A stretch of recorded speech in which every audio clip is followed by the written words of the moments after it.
you have a question, please raise your hand for a microphone, but not till after Dave makes his opening remarks. Okay, thank you.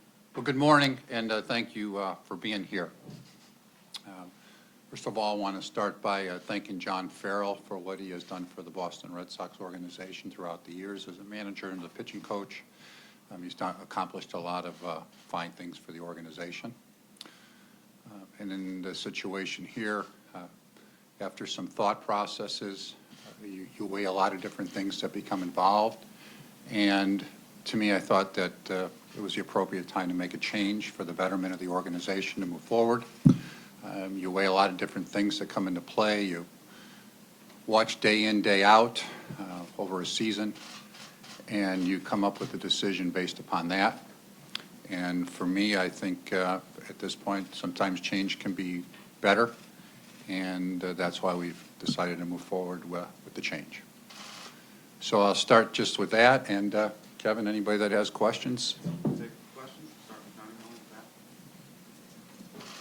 What were some of the factors in that decision? Well, I think in those situations, I'm not going to share facts. I mean, those are things that I keep to myself, talk to our baseball officials about. But again, you weigh a bunch of different things. Basically, everything is what you weigh in making a decision like this. It's a major decision. Those are things that you keep to yourself. But I don't think you get into particular instances. I'm not going to get into particular situations that really made that final decision. Dave, you drew 2.9 million fans this year. Red Sox fans should have some idea of what happened. When the season ended last year, you walked in here, and we're very happy to announce he's returning in 2017. So what exactly happened in 2017 that inspired you to make this change? As I said, that's really something I'm going to keep to myself. I mean, I'm not going to get into anything beyond that, other than a lot of different factors. It's obviously a popular move with the fans. Why is it also the smart move? Well, I don't know if it's a popular move with the fans or not. That's, and not I think a lot of the fans, but that's not why you make decisions of this magnitude. You make moves because you think it's the best for an organization at a particular time. And to me, I think change is good for the organization and the manager's position for the Boston Red Sox going into 2018. What are you looking to change? Well, we're looking to change. Right now, we're changing the manager is what we're going to do, and then that comes with a lot of that role is a very important job. It's a very difficult job. There's a lot of things that encompass the manager's job, and so we'll look for somebody that we think can do that job well for us, and to hopefully will guide us to continued success on the field and help us even take steps forward. You want more fire in a manager? Well, I'm not. I think when you weigh what you want in a manager, there's a lot of different attributes. There's a lot of different decisions that a manager makes on a daily basis. It's just like a general manager's spot, that they're open for questions and debates and second guessing. They're even more so than a general manager because they're making moves where you can bunt or hit and run or steal on any particular play. So there's a lot of different things that you look for in a manager, and you weigh what all those things are. It's the same way, and you come up. I don't think that there's any perfect manager or perfect general manager, or probably in any other job, but you just weigh all the different factors and you make a decision. Dave, when did you come to this decision? Was it something that, continued to, I guess, fester as you went along here, or was it during or after the playoff series? And also, you've been in the game for a long time. Ideally, what would you like to see in the next manager, some of the qualities, some of the traits that you've seen over your managers that you've picked over the years? Well, it's not a snap decision that says, okay, we lost in the postseason. That is not by any means the case. The Houston Astros have a good club, and so that's not the reason. I think you're constantly, in my position, you're always thinking about how you get better in every different facet. So it's a thought process that takes place on everything you do. That's how, at least for me. I will say that after our game on my days Monday, the game we lost, I sat down with a couple of our people and just talked in general about our circumstances. But then actually on Tuesday morning yesterday morning, I asked our baseball staff members to get together to kind of discuss the overall situation and listen to what people had to say on the topic of our manager spot, and just want to get any feedback and input that I could. Basically, after that, made the decision myself to make a change. Called John Henry and asked him if I could visit with him. John came over to the ballpark. We hooked up Tom Warner. Sam came in and told him what my decision was. And they said, well, whatever you feel is the best thing to do. And so that's really what the process. But I had to call the commissioner's office at that point because during the postseason, you have to make sure that you run any announcements by the commissioner's office. So I waited to hear back from them to get the clearance to make the announcement. So when I found out that later yesterday, we then in turn, I called John first thing this morning and met with him in person here at the ballpark, asked him to come by. I called him around 8:30 this morning. He came by a little bit after 9. Well, our next manager, again, it's a tough job. It's a hard job. And I use you have all different type of attributes that you're looking for in a manager. And with that job, there's a lot of them. You're talking about job knowledge, you're talking about running the game, you're running a pitching staff, communication with the players, communication with the front office, dealing with the media, dealing with the training staff. The list just goes on and on. And I think any individual that you talk to, you weigh how all those things fit together, and then you end up making a decision who you think will be the best for the job. So some people may be more fiery, some people may be more level-headed, some people may be better at handling a pitching staff, some people may be better at running the offensive part of the game. Again, to find somebody that has all those are very difficult to find. Probably most of them are in the Hall of Fame. And then you're in a position where you make the best decision you possibly can. Dave, do you think that John maximized the potential of this team, or did it somehow underachieve? Well, that's a difficult question in the sense that, and we won our division. We won 93 games. Some guys didn't have as good a seasons as others. I don't, and that's what, when you don't play well, this is not all put on a manager. You don't win a world championship. It's not all the manager by any means. Some of the players didn't play as well. Could have given them some better players. We all share in those responsibilities. I think we have we have a very fine, talented baseball club. And I look for us to be good for years to come. But some of them will hopefully have better years next year too. Some of them didn't have the best seasons in their career. And I think some of them are capable of having better years. Aside from the front office, did you contact any of the players or get any input from players in terms of the decision, and then also a timeline for hiring the next manager, maybe before the end of the season? Well, I did not contact the players. As far as the time frame, the way I look at it is you would ideally like to name somebody as quickly as possible, but not speed up the process so you don't make a wise decision. I always keep a list of names for any position that I would be hiring. So I have a list and have added names to the list from some recommendations from our personnel. We'll have to whittle that names down and interview some individuals. And I don't have a specific time frame other than ideally it's sooner than later. But I think you deal with that dependent upon finding the right person. Hey, you were brought here to win. Everyone here wants the Red Sox to win. I think you might have already answered this, so I'll try again. Why is it in the best interest of the organization's success to win? Why opt for privacy over transparency when it comes to explaining the reasons for firing? I don't think I think when you're in a baseball organization, and let's say you were in any different type of business, you have a lot of conversations behind the scenes with your individuals. There's a lot of private conversations I have with every one of the people that are here. You have to ultimately make a decision.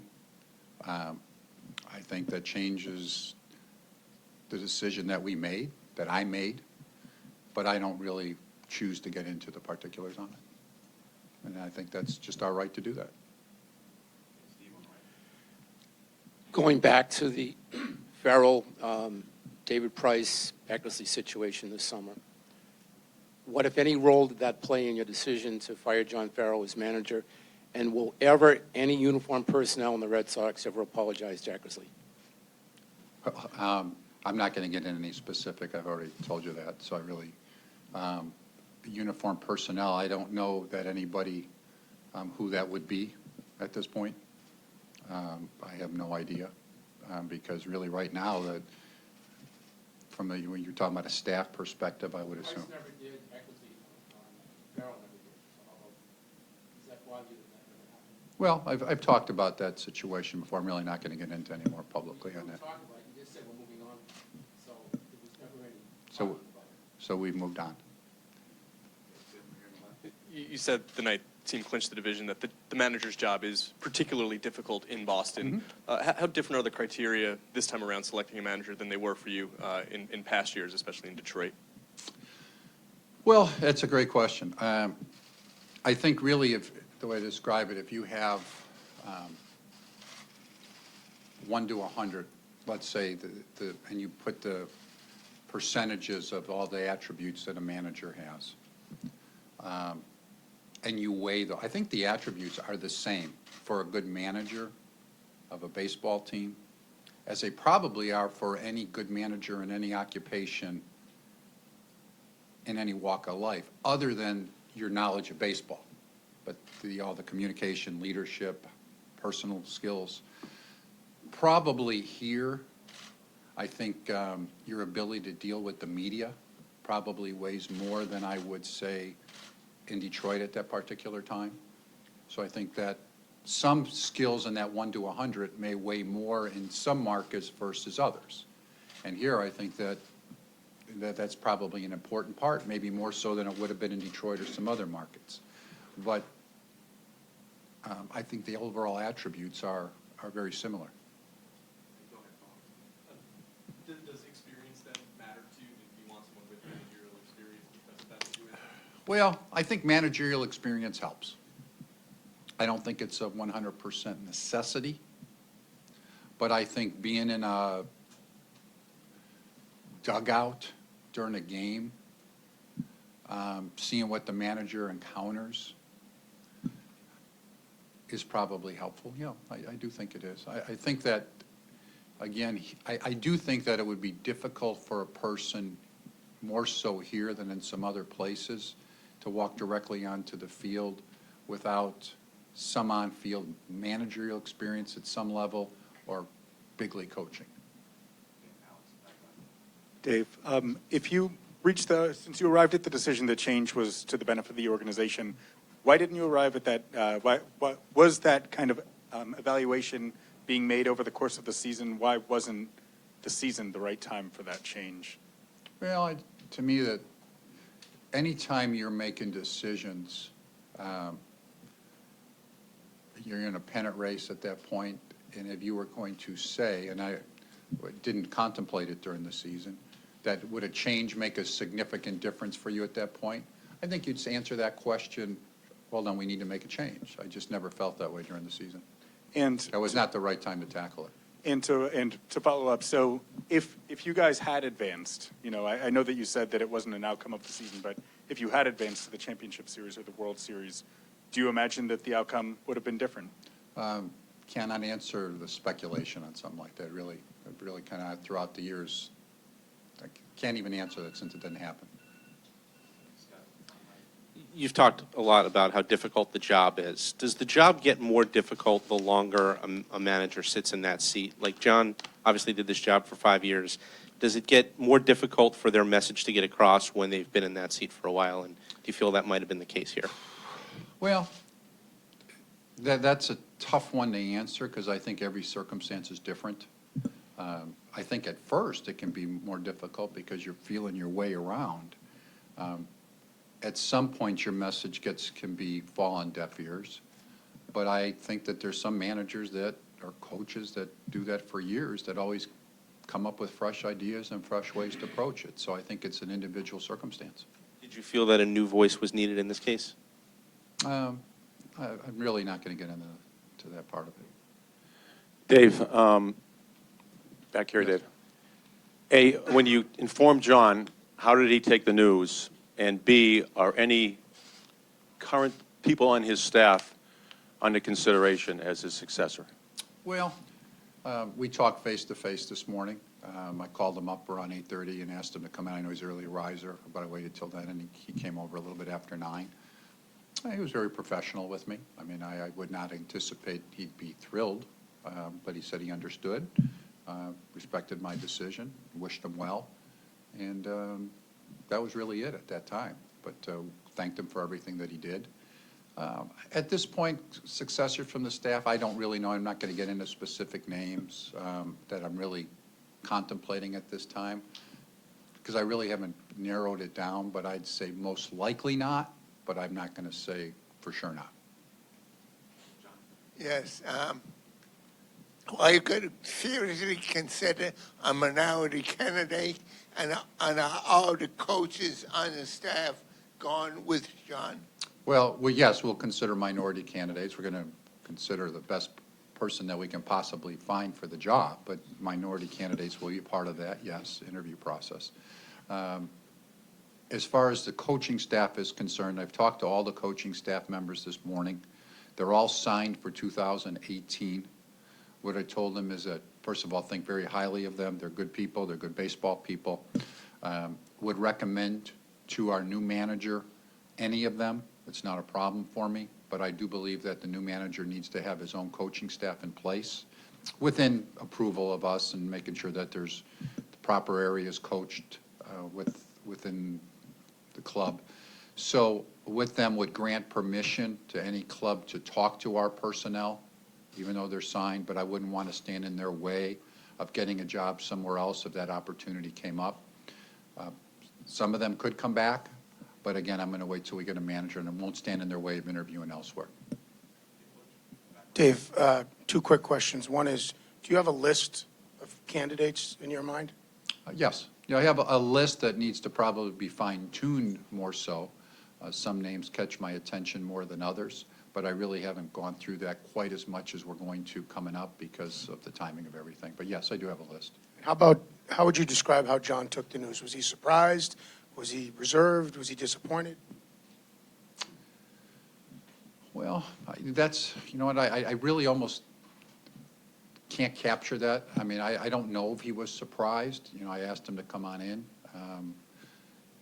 He asked me a question, that I answered. And really, that was all he wanted to ask me. And I don't think, it's not like he was pleased. I would say he was disappointed. But I can't really tell you exactly. It wasn't like he was happy. He was professional with me. I like John Farrell. We've dealt well with each other, working-wise. So, but it's never an easy moment. That's not an easy thing that you cherish doing, and it's not a fun thing to do. But I think it's the way you do things, and you tell somebody face-to-face like that, and you do it. Hey, Dave. Kind of a two-parter. It's kind of word around here that David Price had a strained relationship with John Farrell and some of the other coaches. Can you speak on that? And also, how's your relationship with David Price, his relationship with the front office going forward? Well, I cannot speak for his feelings as far as the coaching staff. I don't really know that. My relationship with David Price is fine. I get done with him like I need to, talk to him about what needs to be done. But I can't speak for his feelings for me nor for the coaching staff, really. Dave, just with the young core of players this team has, how important will it be for the next manager to be the kind of manager that relates well to young players and can get the most out of them? It'll be very important. We have a young core of players that are outstanding young talents. I think have a chance to be championship-type players. They're still in their growth stage. It's a great foundation for a baseball club. We do have some veterans, of course, in that mix, too. But I think it's going to be very important for whomever it is to be able to relate to those youngsters and not only relate to them, but help them get better as players. Since the season ended a couple days ago, do you have any health updates on what's in store for Pedroia this offseason and some of the other guys who are hurt at the end of the year? Well, there's a lot of there's a lot of things. That's why yesterday dealt a lot with that also. in Dustin's case, we all know he's had a knee issue, and you know about the injury that he incurred during the season. He is seeing a doctor today, a specialist in New York. He'll come back to Boston. He'll see another specialist that he's seen earlier in the year, and then we'll have to decide what's going to take place at that point. We want to make sure that, most importantly, his knee is as good as it can be going forward. I don't know what that's going to counter at this point until he sees the doctors and gets those recommendations. You mentioned that I'm sure there'll be some personnel changes, but you mentioned some players who had down seasons. You're looking forward to them having a better season next seasons. Why are the players who underperform sticking around, but the manager isn't? Well, we haven't gotten into the player situation. I mean, we talked about the manager. That's already been discussed. The players, I mean, you're in a spot where we like our core of young players. Think they'll continue to be a real good group of core players. And we'll see what type of moves we make in the wintertime. But we like their talents. But when you get rid of the manager, you're obviously, I know you resist the word, but blaming the manager for the underperformance this year. Why is the manager's fault, not the player's fault? I think I just answered that question. Just, you had talked about, obviously, talking to Farrell and how Farrell took the news. I was just curious, when you called John Henry and kind of went through the process with him, what that conversation like? Well, John came to the ballpark. We talked face-to-face, and Tom Werner's out of town, so we hooked him up on the phone. But he basically asked me questions that you would normally, and I explained my thought process behind it and why I thought it was. And John's basically said that decision is up to you. So we met for a while. We met about some off-season things that we'll get more into as time goes on. I gave him some of my thought processes on paper in regards to the off-season. We prepared that for him with a lot of, like I do every year right after the season, gave it to the various ownership individuals. But he was basically supportive of anything that we needed to do, that I felt we needed to do. Have you had conversations throughout the year with him about a potential move or him granting you full? Not really. No, I mean, you're at the point, I think what ends up happening is, I mean, you talk about a lot of different things, but I think, and Alex said, really you're trying to win games during a particular time of the year and what's involved in your day-to-day operations of injuries and dealing with that. I mean, we talk about a lot of different things that, of course, I wouldn't share all that stuff with you, but that was really the first major conversation we had about the manager. Dave, you said you didn't consult players. Why not consult players? I think it's a management decision. How do you feel about the Farrell side, the clubhouse mix right now, the dynamic in there? You know, David Ortiz-Lee's, a lot of talk about that. Has the veteran voice been replaced? Do you need a different mix in the room, the manager's office side? Well, I think we can get better as a team. I mean, we'll see what happens in that regard. I'm not ready to really get into all that. I think it's a situation where we went through a transition. We did win the division. You can always get better. We will look to get better. I think young players' growth will make a difference in that regard. A new manager coming in will provide a lot of different, just an overall different dynamic change. And we'll see what happens in that regard. Would you expect to interview sitting managers? Would the timeline allow you to interview people who are currently under contract or even still playing? Well, current managers are employed by other organizations, so you generally don't talk to them. Wouldn't try to request permission or for any? I wouldn't get into specifics on that, but you know, generally you don't interview other people's managers, generally. Dave, I think you guys have the fourth most wins in baseball the last 2 years, one of 5 teams to make the playoffs both years. What's the baseline of success if that wasn't considered enough success? Well, and again, I think you can weigh success in a lot of different ways, and that's very successful. I mean, that's very good. But I think that also you just weigh a lot of different factors when you make the decision. And so for me, I mean, the ultimate success is win the world championship. That's the ultimate success. And feel that very strongly about that. But I also, as I mentioned, that's not the reason why these type of change, at least in my mind, was made. It was just, I think it's time for a change.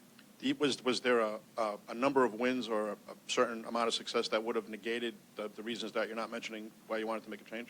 No.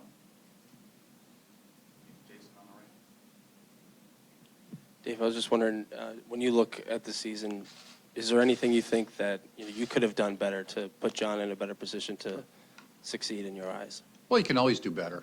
So, I mean, it's a situation. I think everybody can, and as I said earlier, I don't know if you were here or not, that this is a responsibility that we all share, that we didn't win the world championship. I take my responsibilities.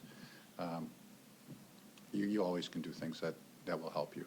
Is there something you think that you guys need to fix in terms of communicating to the field staff, or getting maybe a message that you want across to the field staff better? No, I don't think that part of it. I think we have great communication between ourselves and the field staff from the front office perspective. I think that, it's easy to say, and you talk about we need to score more runs. I didn't supply the players that would give us enough runs. I think we do need that. That's part of our off-season goal. Now, when you say that, and then people say, okay, that's sure. Well, where does that player play? Sometimes some of that, I'm surprised with the players that we had, that we didn't score more runs. I knew we didn't have David, but if you said he was basically replaced by Mitch Moreland, and we didn't look to replace him one-on-one with Mitch Moreland. Mitch Moreland did fine for us, had over 20 home runs, knocked in basically 80 runs, which is what we would have hoped he would do. So some guys didn't have as good a season from an offensive perspective. Some of those guys need to do better again. But I do think that when you then appraise it, I mean, you've got 3 young outfielders that are all good. We've got a young third baseman, a young shortstop, second baseman, we know Petey. You got young catchers, and most of your offense doesn't come from catching. You've got first base and DH then left at that point. Hanley's one of the guys that we look forward to having a bigger year for us from an offensive perspective. But really, that some of that is going to come from an internal perspective, and then you can look to add somebody from outside to help you somewhere. But we need to score more runs. Dave, you mentioned the coaching staff. Is there others within the organization, the Red Sox organization, that you would look to as a possible candidate? And are you at all hesitant to hire somebody that has no previous managerial experience, even on the minor league levels? I don't think anybody else from in the system is a candidate within the system like that. And I am hesitant, as I think I said already, I mean, that you need probably some experience either managing or being on a major league coaching staff. But I'm not going to say that 100%, but I think that that's important in a market like this with the club that we have that's trying to win a championship, that would most likely be a necessity. Dave, you mentioned that when you met with Farrell, he had a question to ask you. Mm-hmm. What was that question? And can I follow up by asking, what are his attributes as a manager? Well, as you can see, if I wanted to share that question, I would have mentioned it to you, so that's not. And I'm not going to get it. I mean, John did a nice job for us. We as I talked about, so we won divisions with him, won a world championship. So I'm not going to get into that. He's a good baseball man. Dave, you've answered this a couple of times, but the scrutiny of Boston, it's often said that a player is either made to play here or not. Do you feel the same way about a manager? Yes, I do, because I've had really quality managers that I know and I respect that said that they wouldn't want to manage in Boston. So yes, I do. Dave. And not only Boston, there's a couple other cities along those lines. But yeah, I mean, I do. I think you have to be prepared to take it. Hey, it's great. It's a great market. I mean, when I say that, this is a great baseball city. This is tremendous. The passion of the fans, the support of the fans is fantastic. The support of ownership, what we put out there. We have a quality baseball club, quality support of the community. But there's a lot of scrutiny that goes attached to it, which you'd rather have the scrutiny and all of those other things than not. So I think it's a passionate community, but you have to be prepared for that, sure. And I think it's for some people and it's not for others. That's just the way it is. It's probably the same way, like we said, for players, and it's probably the same way for managers. Does that make this job a unique job? Well, I can't say it's unique because that means one and only, but I think that it's one, there's probably, this market fits like a couple others, only a couple others because of the attention that you receive. Dave, last offseason you declared you were operating with an effort towards staying under the luxury tax threshold. Is that same, if not constraint, then clear preference going to be in play this winter? And as you look to add offense, do you anticipate that that will more likely come through free agency than through the trade market this winter? I do not know either one of those questions at this point. We've never reached that CBT question. We have not even approached that at this point, and we haven't even had any conversations with free agents or trades. Going into the offseason, do you feel like David Price's elbow is now completely sound, and are you confident that just a normal offseason will be all he needs to be ready to go for the start of spring training? I think so. I hope so. That's what the doctors tell us at this point. You can see through the ball extremely well. I mean, you're always, after what happened this year, you always sit on the edge of your seat when things like that happen, but he has seen the top specialists in the country, and they told us if he got back to this point that he should be fine for next year. So that's what our anticipation, that he's part of our starting rotation next year and ready to go. Dave, you said you met with your staff to discuss, the decision. Obviously, you made the decision to go forward with this, but was there some pushback? Was it a difficult decision? Was there some fight between you guys? I wouldn't get into private conversations like that. Is there anyone at this point you know is going to go for some sort of procedure, surgery for a health situation? Well, no, I do not. Because there are some other people being checked out by doctors, and we'll wait to hear what their recommendations are. There may be some people, but the season just ended, so they all need to follow up with doctors that are doing that. You said the day the division was clinched twice that Farrell did a great job. It's a tough job. You were very highly praising him. Did you mean that day? Did your opinion just drastically change in that period of time? Well, I think you can do a great job in winning the division. I think we did do a great job collectively in winning the division. But again, I think when you're sitting in my situation at the end of the year, you combine a lot of different factors involved and combine all those at the particular time, and that's why I thought it was time for change. Any further questions? Last one right here, David. When you're acquiring or retaining a player, the future is obviously more important than past performance. To what extent is that true for a manager? And generally speaking, is success or failure in the postseason, does that impact a manager's effectiveness going forward in any way? Well, I think first of all, you, of course, weigh what a manager has done in the past, but I think you're hopefully predicting future success, because you could look back and hire some managers that managed many, many years ago that have been great managers and have a good resume, but they're just not ready to manage now for whatever reason, age, experience, drive. So I think it's important as you go forward. Postseason success, that's a tough one, because so much of that can be beyond a manager's control. I think there's so much more fortune. Again, when I talk about the postseason, I'm not one of these guys that think it's a flip of the coin on when you get there. But there's also much more left to chance when you have a shortened series, 1 game, 5 games, 7 games, over 162-game season. So I think you look at that, but as you look at a lot of different things, but I can't tell you that postseason success is a driving force.